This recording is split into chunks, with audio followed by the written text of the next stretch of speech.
खोलिब श्रीमंदिर चारिद्वार न खोली एहा भितरे पुलिस करुवा शोषण आदौ बरदास्त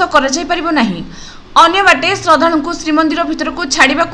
पुलिस कर्मचारी टंका मागुंट नदेले असम्मानित करुछंती। तुरंत श्रीमंदिर चारिद्वार न खोलिले अनशन को ओह्लैबे बोली वरिष्ठ सेवायत दामोदर मुहास्वार कहते। शनिवार रथयात्रा प्रथम समन्वय बैठक में से प्रशासनिक अधिकारी को एही खोला चेतावनी देछंती। सेपरी सेवायतों यातायात में भोगवाक पड़ुवा असुविधा नहीं से स्वर उठाइथिले। सेवायतों परिवार और सेमानक यात्री महाप्रभु को दर्शन निमंते हैरान होउछंती। प्रबल गरम भितर श्रद्धालु और सेवायत परिवार को किपरि सुविधा ठाकुर दर्शन सुविधा मिलिबो ताहा उपरे एसपी जिलापाल केन्द्रांचल राजस्व आयुक्त दृष्टि देवाकू से निवेदन करथिले।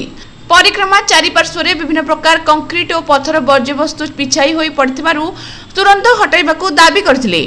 महाप्रसाद रांधिबा निमंते आवश्यक झाऊ काठ मिलिबारे समस्या हेउथिबा सुआर महास्वार निजोग संपादक सूचना देई श्रीमंदिर पाखरु अस्तरंग चली जाइथिबा दीप किपरि पुणी खोलिबो और पर्याप्त झाऊ काठ उपलब्ध हेबो दृष्टि देबाकू निवेदन करथिले।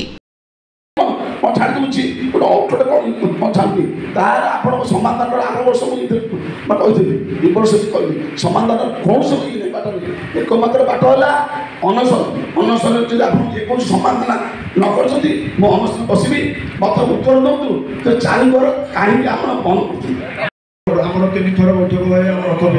कि प्रत्येक दिन आम जो झाऊ काठ से व्यवस्था अच्छी आम सदाबले डिमांड कर जगन्नाथ मंदिर तरफ गोटे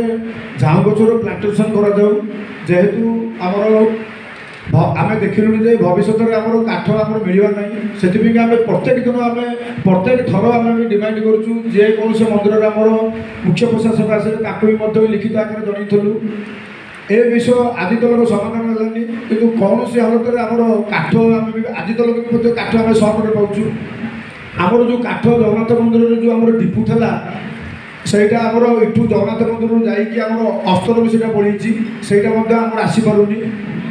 आम सार गोटे रिक्वेस्ट करूँ केन्द्रांचल डीआईजी को जे आम तुरंत